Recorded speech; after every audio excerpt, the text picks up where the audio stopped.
to Saturday story time, and today I don't think there'll be any entertaining chickens along with us today. I'm going to raise that up. Okay. They've talked themselves out. It's really in the evening, and they're going to be quiet. Last week on my story time, now that I said that, I think they're coming, but last week I said we'd get to the bread and breakfast part of my story.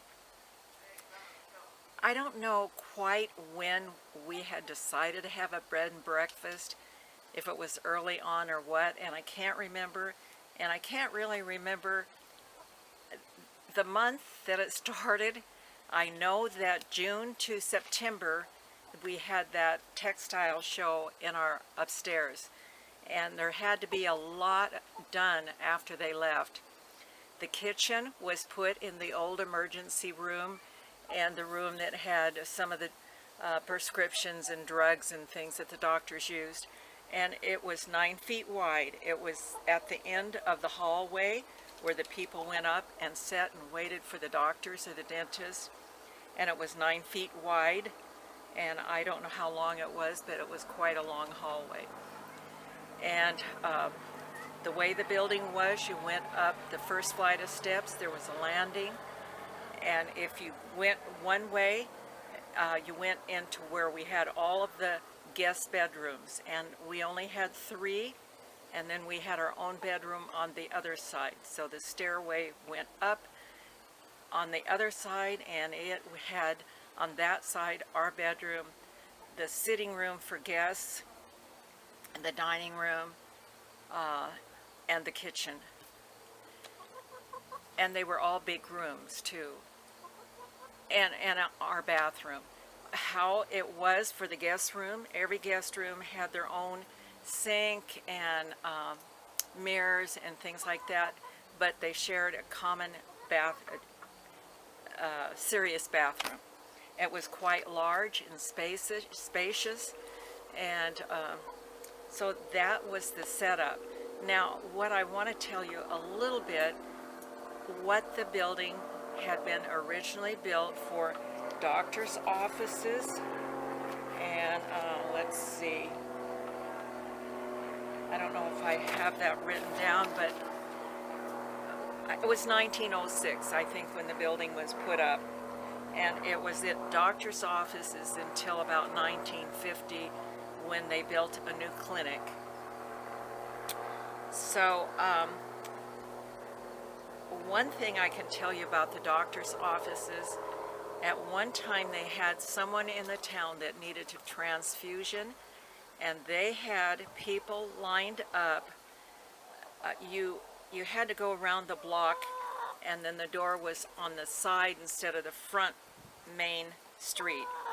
So people were lined up the whole block in front and to the side door and all the way up the stairs to volunteer to help give that person their transfusion.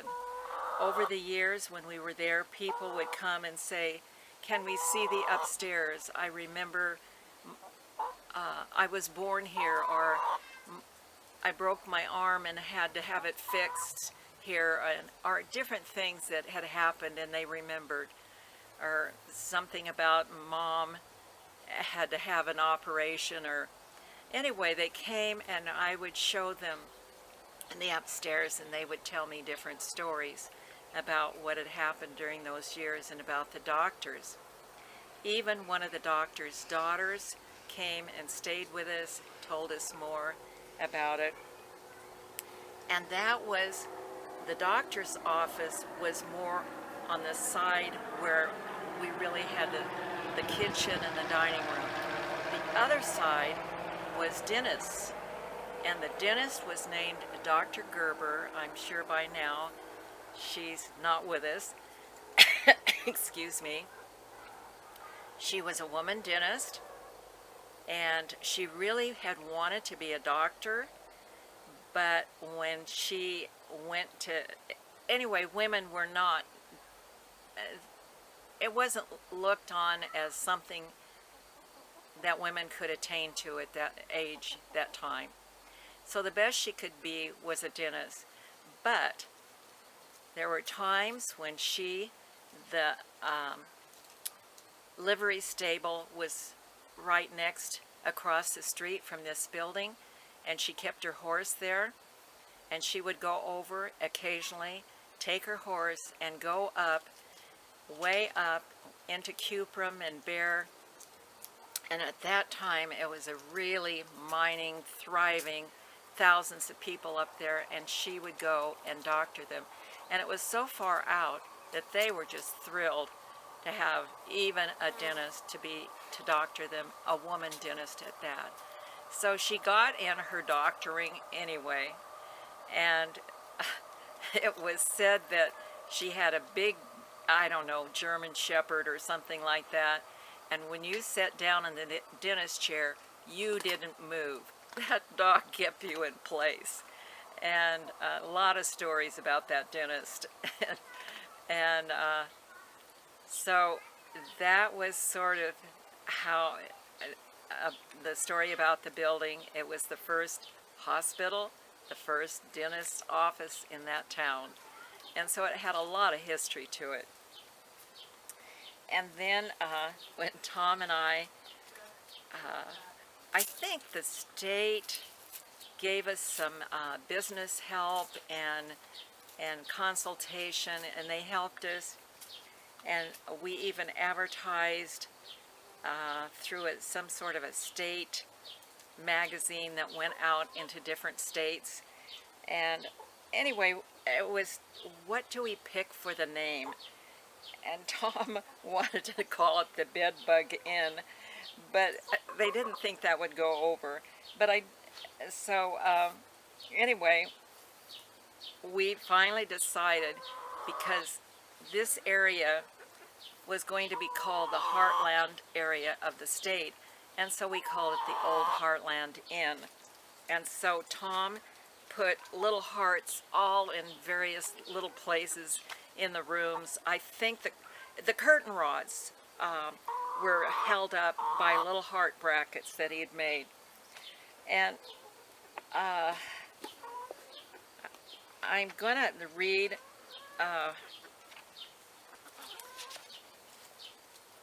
the Kennedys wrote for a book called Country Inns, and it was the Rocky Mountain region, Colorado, Nevada, Idaho, Utah, Montana, Wyoming. And this book, I guess, went clear to the East Coast, because we got a lot of people, North Carolina, South Carolina, Virginia, and along in there, and evidently this book went there. And you could only get in the book if we didn't pay to get in the book. If they liked it and thought we were worthy to get in the book, we got in the book.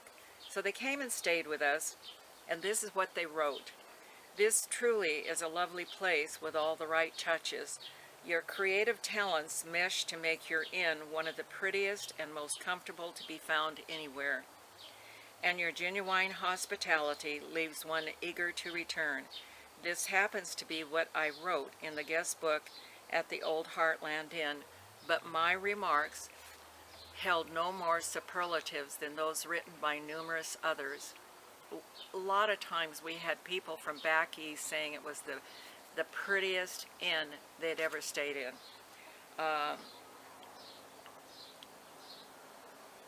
Okay. And if you are looking for ideas of country-style decorating, you'd be wise to come and see what Tom and Marianne have done to their inn. Marianne's expertise in sewing and design blends perfectly with Tom's woodworking skills, and the result is an inn blooming with hearts and flowers, ribbons and bows, lace and ruffles, handmade beds, fancy wooden cornices, shelves, and handcrafted wood decorator items. It took 51 gallons of paint and 192 sheets of drywall to help convert the abandoned former dentist's office into a place so special. I'd advise you to go out of your way to stay here. My room was done in dusty peach with a pine bed made by Tom, covered with a peach and ivory quilt made by Marianne. A heart-shaped quilt and be-ribboned wall hanging matched the bed cover. In the morning, a little creak in the hallway floor told me that coffee had been placed outside my door. Soon the enticing smell of bacon sizzling and biscuits baking drifted its way into my room. Ah, but when I reached the breakfast table, was I ever in for a surprise? There, looking pretty enough for a magazine cover, I found fresh grapefruit, cheese blintzes, fresh strawberries, scrambled eggs with cheese, a fresh asparagus casserole, cranberry juice, just ground Irish cream coffee, and hot muffins and biscuits. You'll want to make sure to arrange ahead of time to have dinner here too. Just like breakfast, it's served family style with good conversation and lots of warm hospitality. People did return lots of times. I can remember one couple came, one older couple, younger than us, but anyway, they came, and I can remember when they came back, they said, is Tom still cooking? And it sort of threw us, but Tom,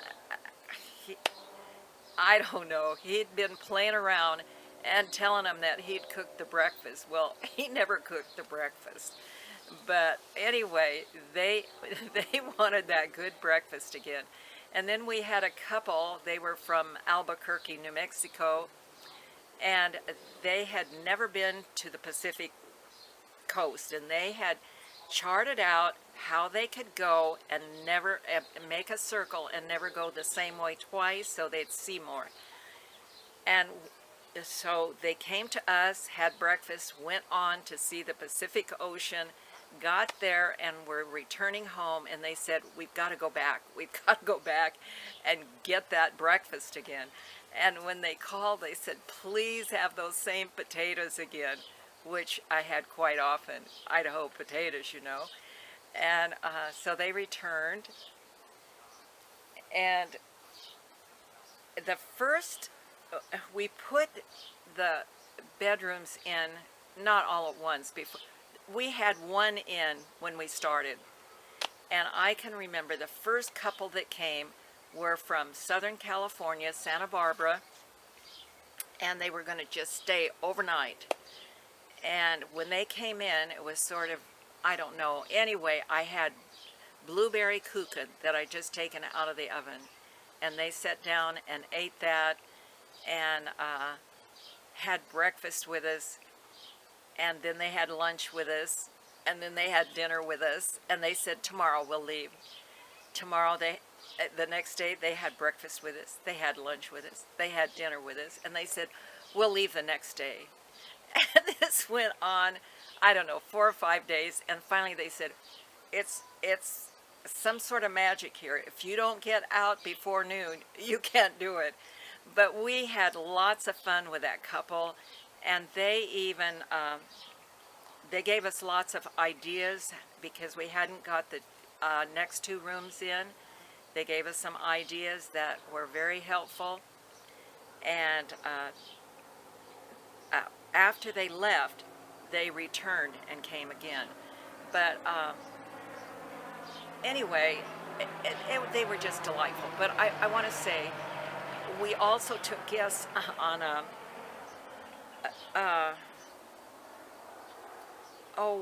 the raft, whitewater raft trips on the River of No Return. And so they went with us, and they explained, the people that were taking, we were in the boat with them, they said, be careful,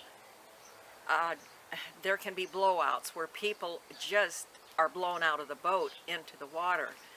And it happened to this woman. She was sitting there, and all of a sudden she was just over, and so naturally we stopped and got her into the boat.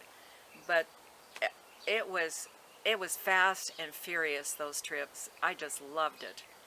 And we did that, and then there was a local airport, and they would take us on tours over the Seven Devils, the Wild Horse, the Corpacone, the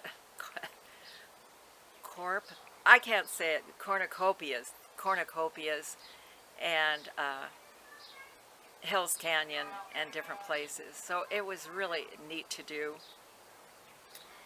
And so that was the start of our bed and breakfast. And